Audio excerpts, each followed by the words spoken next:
2020-270-426. Saya merupakan mahasiswa semester 2 Prodi PGSD Fakultas Keguruan dan Ilmu Pendidikan. Di sini saya akan menjelaskan mata kuliah konsep dasar IPA, yaitu materi makhluk hidup.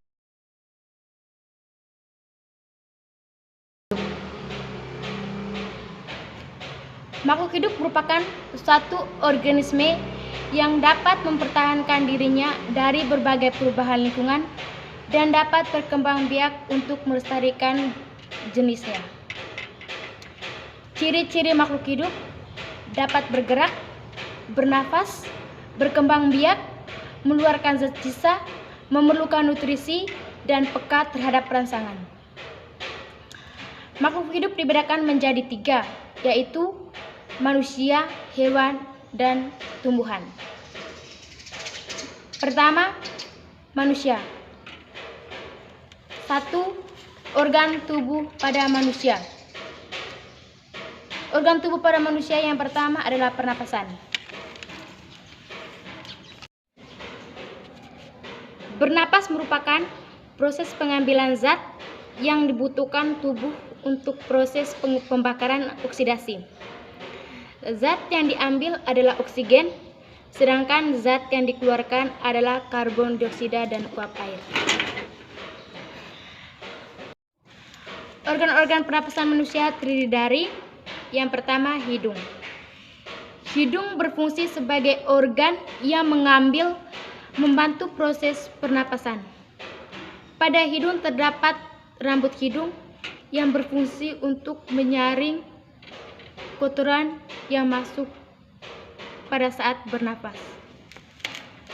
2. Pangkal tenggorokan atau laring.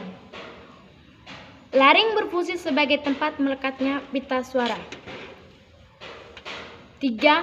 Batang tenggorokan.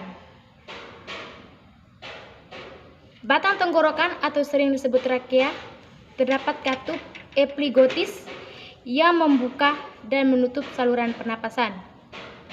4. Bronkus. Pada bronkus terdapat cabang yang menyambungkan trakea dan paru-paru. Bronkus memiliki 2 cabang yang menyambung ke paru-paru kanan dan paru-paru kiri. 5. Bronkiolus. Bronkiolus merupakan cabang-cabang kecil yang menghubungkan bronkus dan paru-paru. 6. Paru-paru. Paru-paru terletak di dalam rongga dada. Di dalam paru-paru terjadi pertukaran udara yang mengandung CO2 dan O2. Pada saat bernapas terdapat proses pengambilan udara yang disebut inspirasi dan proses pengeluaran pernapasan oleh paru-paru yang disebut ekspirasi. Proses pernapasan dibedakan menjadi 2, yaitu proses pernapasan dada dan proses pernapasan perut. Pernapasan dada. Pernapasan dada dipengaruhi oleh aktivitas otot antara tulang rusuk. Mekanisme pernapasan dada dibagi menjadi 2, yaitu fase inspirasi dan fase ekspirasi. Fase ekspirasi ditandai dengan kontraksi antara tulang rusuk sehingga menyebabkan tulang rusuk terangkat dan volume dalam dada rongga dada akan membesar. Akibatnya, tekanan di rongga dada menjadi lebih kecil dibandingkan tekanan di luar sehingga udara terhisap masuk. Yang kedua, fase ekspirasi. Pada fase ini, otot antara tulang rusuk berelaksi sehingga dapat menyebabkan tulang rusuk turun dan volume rongga dada mengecil. Akibatnya, tekanan di dalam rongga dada menjadi lebih besar dan menyebabkan udara terhembus keluar. Yang kedua, pernapasan perut. Pernapasan perut melibatkan otot diafragma. Mekanisme pernapasan perut juga dibedakan menjadi 2, yaitu fase inspirasi. Pada fase ini terjadi karena kontraksi diafragma, sehingga perut menjadi datar dan volume bagian rongga dada membesar, sehingga menyebabkan tekanan udara pada rongga dada mengecil dan ini membuat udara dari luar masuk ke dalam tubuh. Fase yang kedua, fase ekspirasi. Pada fase ini terjadi karena diafragma berelaksi, sehingga otot menjadi lengkung atau kembali seperti semula, dan volume bagian rongga dada mengecil, sehingga menyebabkan tekanan udara dari dalam menghembus keluar. Kelainan pada sistem pernapasan itu ada beberapa macam. Yang pertama, emifisema, yaitu penyakit yang disebabkan karena alveolus kehilangan elastisitas. Yang kedua, kanker paru-paru. Kanker ini disebabkan karena kebiasaan merokok, menghirup polusi udara kotor, dan menghirup asap rokok. Kelainan yang ketiga yaitu TBC. Dikarenakan bakteri Mycobacterium menimbulkan bintil-bintil pada dinding alveolus sehingga mengganggu proses difusi oksigen. TBC biasanya sering ditandai mengalami batuk berdarah. 4. Asma. Penyakit asma disebabkan karena penyempitan saluran pernapasan karena alergi. 5. Laringitis. Infeksi bakteri, virus, dan jamur yang mempunyai tenggorokan merupakan penyebab penyakit laringitis. 6. Bronkitis. Bronkitis disebabkan oleh infeksi bakteri, virus, dan jamur yang menyerang cabang trakea. 7. Pneumonia. Pneumonia disebabkan oleh infeksi bakteri, virus, Diplocuus pneumonia. 8. Asfiksi. Asfiksi menyebabkan hemoglobin darah mengingat komponen lain selain oksigen, yaitu karbon monoksida. Yang ke-B, proses pencernaan. Proses pencernaan pada manusia melibatkan rongga mulut, kerongkongan, lambung, usus halus, usus 12 jari, dan anus. Proses pencernaan dimulai dari mulut. Di dalam mulut terjadi proses secara kimiawi dan mekanik. Di dalam mulut terdapat gigi, lidah, dan kelenjar ludah. Ketika mengunyah, kelenjar ludah akan menghasilkan saliva atau air ludah yang berfungsi untuk melembutkan makanan, mempermudah proses menelan. Sedangkan lidah berfungsi untuk mengatur letak makanan dan mendorong makanan ke bagian kerongkongan. Kerongkongan adalah saluran penghubung antar mulut dan lambung. Makanan didorong dengan kecepatan 20 cm per detik. Gerakan ini disebut gerakan peristaltik. Dengan gerakan ini, makanan dapat masuk ke lambung. Lambung merupakan suatu kantong yang terletak di rongga perut sebelah kiri. Lambung melakukan pencernaan secara mekanis dan kimiawi. Secara kimiawi, lambung mengeluarkan getah yang mengandung pepsin, asam klorida, dan renin. Makanan yang dicerna oleh lambung kemudian sedikit demi sedikit meninggalkan lambung menuju usus 12 jari.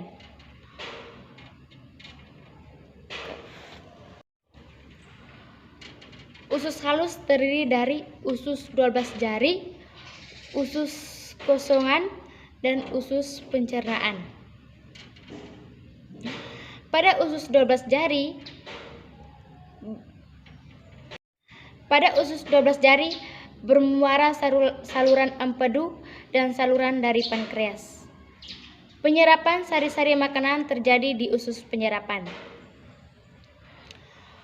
Usus besar merupakan bagian dari saluran pencernaan. Fungsi usus besar adalah menyerap air dan mineral yang tersisa dari bahan makanan. Bahan makanan di usus besar dibusukkan oleh bakteri E. coli untuk mempermudah pengeluaran sisa makanan. Bagian dari usus besar adalah rektum. Apabila fase sudah penuh, akan terjadi refleks gastrokolik yang menyebabkan timbulnya keinginan buang air besar. Anus merupakan lubang akhir dari saluran pencernaan. Feses yang terkumpul di rektum akan dikeluarkan melalui anus. 2. Daur hidup hewan. Hewan mengalami daur hidup. Daur hidup adalah tahap perkembangan hewan sejak menetas sampai dewasa. Daur hidup tiap hewan berbeda-beda. Perubahan bentuk tubuh dalam pertumbuhannya disebut mengalami metamorfosis.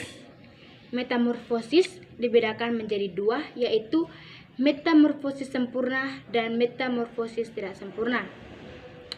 A. Metamorfosis sempurna. Contoh hewan yang mengalami metamorfosis sempurna adalah kupu-kupu, nyamuk, lalat, dan katak. B. Metamorfosis tidak sempurna. Bentuk hewan yang baru menetas tidak berbeda dengan induknya. Contoh, kecoak dan belalang. 3. Organ tubuh hewan serta fungsinya. Tubuh hewan terdiri dari atas sel dan kumpulan jaringan. 4. Jenis hewan dan makanannya serta rantai makanan. Yang pertama, jenis hewan. Berdasarkan makanannya, hewan dibedakan menjadi 3 golongan, yaitu yang pertama, hewan herbivora. Hewan herbivora adalah kelompok hewan yang makanannya berasal dari tumbuhan. Ciri hewan herbivora adalah giginya hanya terdiri dari gigi seri dan gigi geraham. Yang kedua, hewan karnivora. Hewan karnivora adalah kelompok hewan yang memakan hewan lain. Hewan karnivora memiliki gigi taring untuk merobek dan mengoyak mangsa. Yang ketiga, hewan omnivora. Hewan omnivora adalah kelompok hewan yang makanannya berasal dari tumbuhan maupun hewan lain. 2. Rantai makanan. Rantai makanan adalah energi yang berpindah dari satu organisme ke organisme lainnya. Jenis-jenis rantai makanan. 1. Rantai makanan perumput. 2. Rantai makanan parasit. 3. Rantai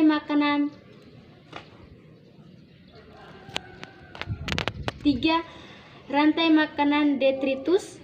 4. Rantai makanan saprofit. 5. Sistem pernapasan hewan. 1. Sistem pernapasan pada burung. Paru-paru burung berukuran tetap ketika bernapas dan hanya digunakan ketika burung tidak terbang. Sedangkan saat terbang, pundi-pundi udara membantu burung untuk bernafas. 2. Sistem pernapasan pada hewan dua alam. Banyak hewan amfibi yang sebelum menjadi dewasa memiliki insang berbulu yang digunakan untuk mengambil oksigen dan air.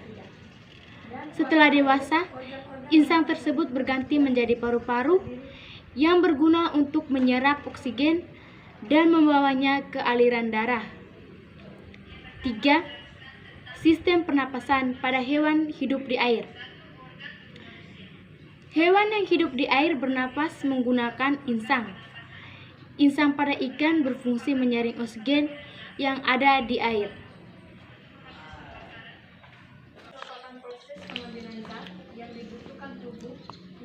4. Sistem pernapasan pada mamalia. Pada hewan mamalia, pernapasan berlangsung pada paru-paru. Prosesnya Udara pertama kali masuk ke lubang hidung, tenggorokan, lalu masuk ke paru-paru. C. Tumbuhan. 1. Bentuk luar tubuh tumbuhan. Tumbuhan sangat penting karena yang pertama, tumbuhan sebagai sumber bahan pangan bagi manusia dan hewan sehingga kita dapat memperoleh gizi yang membuat tubuh kita tetap sehat dan segar. Yang kedua, melindungi manusia dari panas cahaya matahari.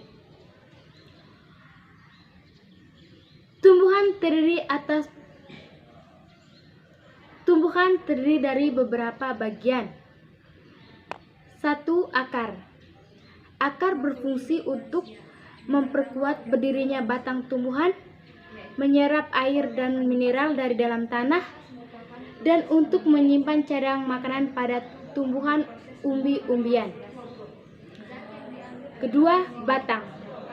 Batang berfungsi sebagai penopang tumbuh-tumbuhan agar tumbuhan tersebut tetap berdiri tegak, mengangkut air dan mineral dari akar menuju daun, dan sebagai tempat penyimpanan makanan cadangan pada tumbuhan. 3. Daun. Daun sebagai tempat proses pembuatan makanan dan sebagai alat perapasan. 4. Bunga. Bunga berfungsi sebagai alat perkembangbiakan. 5. Buah dan biji. Daging buah berfungsi untuk melindungi biji. Yang kedua, perkembangbiakan tumbuhan. Perkembangbiakan tumbuhan dibedakan menjadi dua, yaitu secara generatif dan vegetatif. Perkembangbiakan secara generatif yaitu perkembangbiakan yang melalui proses perkawinan, sedangkan perkembangbiakan vegetatif yaitu perkembangbiakan yang tidak melalui proses perkawinan. Perkembangbiakan secara vegetatif dibedakan menjadi dua, yaitu perkembangbiakan vegetatif alami dan perkembangbiakan vegetatif buatan. Sekian video penjelasan dari saya. Semoga dapat bermanfaat. Terima kasih.